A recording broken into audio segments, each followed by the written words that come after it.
The Age of Innocence by Edith Wharton. Recording by Elizabeth Klett.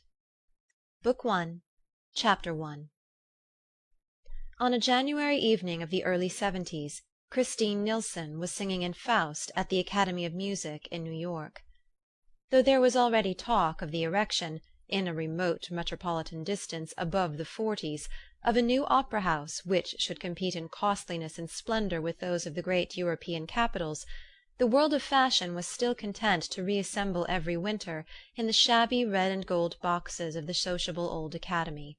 Conservatives cherished it for being small and inconvenient, and thus keeping out the "new people" whom New York was beginning to dread and yet be drawn to; and the sentimental clung to it for its historic associations, and the musical for its excellent acoustics, always so problematic a quality in halls built for the hearing of music. It was Madame Nilsson's first appearance that winter, and what the daily press had already learned to describe as an exceptionally brilliant audience had gathered to hear her, transported through the slippery, snowy streets and private broughams, in the spacious family landau, or in the humbler but more convenient brown coupe. To come to the opera in a brown coupe was almost as honourable a way of arriving as in one's own carriage, and departure by the same means had the immense advantage of enabling one, with a playful allusion to democratic principles, to scramble into the first brown conveyance in the line, instead of waiting till the cold and gin-congested nose of one's own coachman gleamed under the portico of the Academy. It was one of the great livery stableman's most masterly intuitions to have discovered that Americans want to get away from amusement even more quickly than they want to get to it. When Newland Archer opened the door at the back of the club box, the curtain had just gone up on the garden scene. There was no reason why the young man should not have come earlier, for he had dined at 7, alone with his mother and sister, and had lingered afterward over a cigar in the Gothic library, with glazed black walnut bookcases and finial-topped chairs, which was the only room in the house where Mrs. Archer allowed smoking.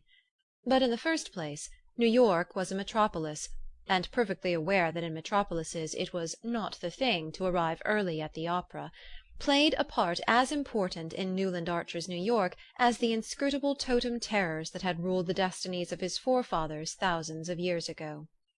The second reason for his delay was a personal one.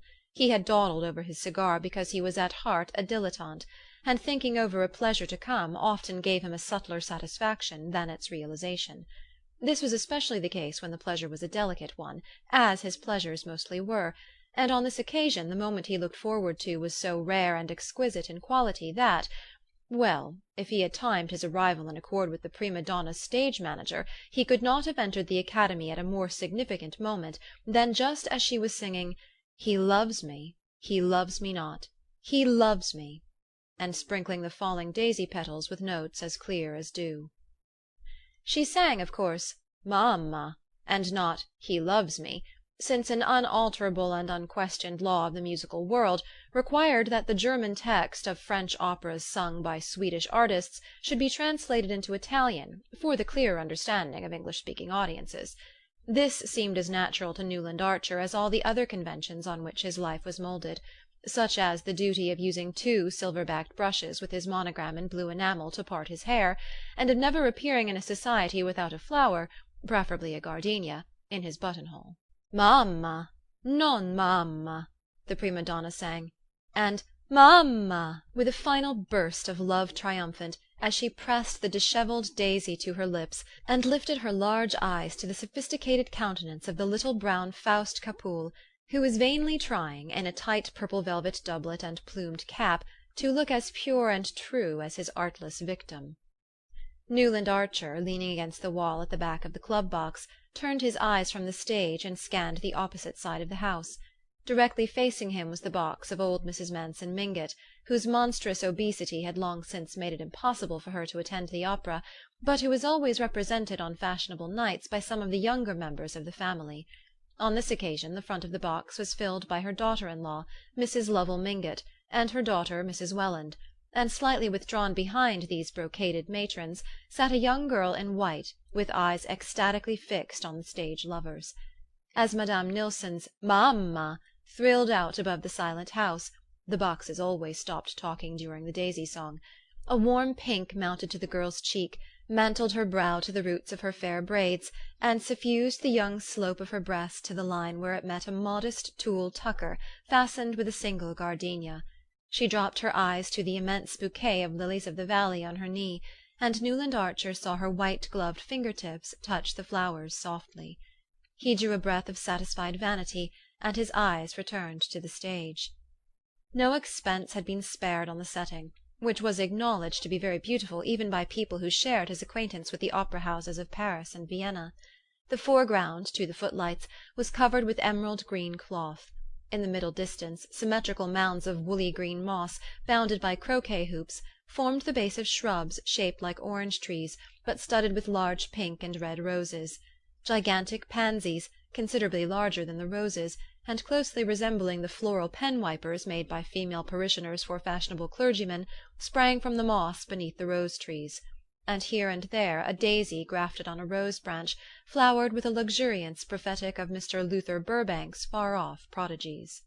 In the centre of this enchanted garden Madame Nilsson, in white cashmere slashed with pale blue satin, a reticule dangling from a blue girdle, and large yellow braids carefully disposed on each side of her muslin chemisette, listened with downcast eyes to Monsieur Capoul's impassioned wooing, and affected a guileless incomprehension of his designs whenever, by word or glance, he persuasively indicated the ground-floor window of the neat brick villa projecting obliquely from the right wing. "The darling," thought Newland Archer, his glance flitting back to the young girl with the lilies of the valley. "She doesn't even guess what it's all about." And he contemplated her absorbed young face with a thrill of possessorship in which pride in his own masculine initiation was mingled with a tender reverence for her abysmal purity. "We'll read Faust together, by the Italian lakes," he thought, somewhat hazily confusing the scene of his projected honeymoon with the masterpieces of literature which it would be his manly privilege to reveal to his bride.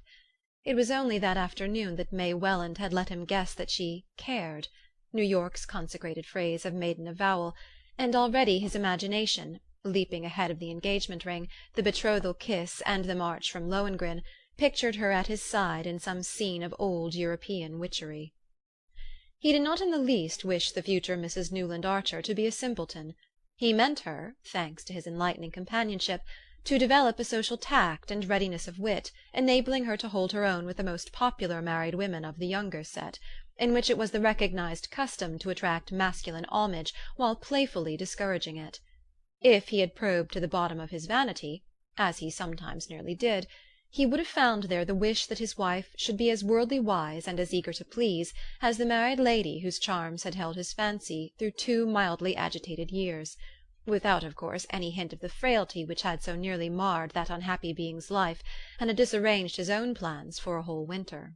How this miracle of fire and ice was to be created, and to sustain itself in a harsh world, he had never taken the time to think out, but he was content to hold his view without analyzing it, since he knew it was that of all the carefully brushed, white-waistcoated, buttonhole-flowered gentlemen who succeeded each other in the club-box, exchanging friendly greetings with him, and turned their opera-glasses critically on the circle of ladies who were the product of the system.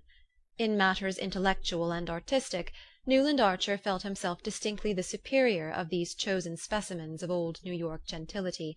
He had probably read more, thought more, and even seen a good deal more of the world than any other man of the number. Singly they betrayed their inferiority, but grouped together they represented New York, and the habit of masculine solidarity made him accept their doctrine on all the issues called moral. He instinctively felt that in this respect it would be troublesome, and also rather bad form, to strike out for himself. "Well, upon my soul!" exclaimed Lawrence Lefferts, turning his opera-glass abruptly away from the stage. Lawrence Lefferts was, on the whole, the foremost authority on "form" in New York. He had probably devoted more time than any one else to the study of this intricate and fascinating question, but study alone could not account for his complete and easy competence. One had only to look at him, from the slant of his bald forehead and the curve of his beautiful fair moustache to the long patent leather feet at the other end of his lean and elegant person, to feel that the knowledge of form must be congenital in any one who knew how to wear such good clothes so carelessly and carry such height with so much lounging grace. As a young admirer had once said of him, If anybody can tell a fellow just when to wear a black tie with evening clothes and when not to, it's Larry Lefferts. And on the question of pumps versus patent leather Oxfords, his authority had never been disputed. "My God!" he said, and silently handed his glass to old Sillerton Jackson. Newland Archer, following Lefferts's glance, saw with surprise that his exclamation had been occasioned by the entry of a new figure into old Mrs. Mingott's box. It was that of a slim young woman, a little less tall than May Welland, with brown hair growing in close curls about her temples, and held in place by a narrow band of diamonds.